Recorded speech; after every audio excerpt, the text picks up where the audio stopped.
In Romans chapter 12, verse 18 says, "If possible, so far as it depends on you, be at peace with all men." What a great verse, right? As believers in Jesus Christ, we are to do our very best to quench conflicts in our lives and be at peace with everyone. So what does this mean? If one of our coworkers begins to slander our boss, should we join them to fit in? If we're questioned on our stance on homosexuality, should we back down in order to avoid animosity? If someone argues that there is no absolute truth, should we agree with them simply to dodge division? No. Being at peace with all men does not mean that we back down from the truth. Earlier in Romans chapter 12, Paul commands us to abhor what is evil and cling to what is good. And even earlier in verse 2, he says to not be conformed to this world, but be transformed by the renewing of your mind. But all too often, we seek the approval of men and label it as seeking peace with others. Let's look at an example of this in the book of John. In John's gospel, Jesus makes it abundantly clear that he is both the promised Messiah of Israel and that he is God. In John 9, he heals a blind man. In chapter 11, he raises Lazarus from the dead. In John 12, he fulfills Zechariah's prophecy by riding into Jerusalem while seated on a donkey. In response to these events, some believe in his name, some seek to kill him, and some respond in fear.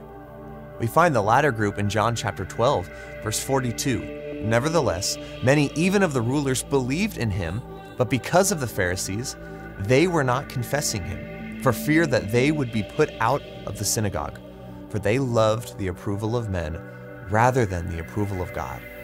These people saw and even believed in what Christ was doing and saying. However, they made a conscious decision to not confess him as Messiah. As verse 43 says, they did it from a fear of man and a fear of their circumstances changing. They sought the approval of the people around them rather than the one who created them. We are certainly susceptible to their actions. Our cozy lives seek to avoid awkwardness. We seek approval of man far more than we should.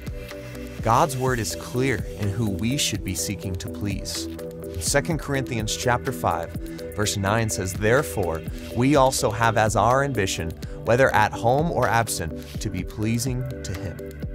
Ephesians chapter 6, starting in verse 5 says, "Slaves, be obedient to those who are your masters according to the flesh, with fear and trembling in the sincerity of your heart as to Christ, not by way of eye service, as men pleasers, but as slaves of Christ, doing the will of God from the heart." Paul clearly expressed what it meant to strive for man's approval. In Galatians chapter 1, verse 10, he asks, "For am I now seeking the favor of men or of God? Or am I striving to please men? If I were still trying to please men, I would not be a bondservant of Christ." If we deny God's truth just to fit in, we are no longer serving Christ. We are serving ourselves, and we are seeking the approval of man rather than God. We must seek to please our Creator. We must stand up for God's word. We cannot shy away from speaking truth. We are still called to be at peace with all men so far as it depends on us, but we do not accomplish this by turning our back on what is true just to help us get away from conflict. Our desire is to please God.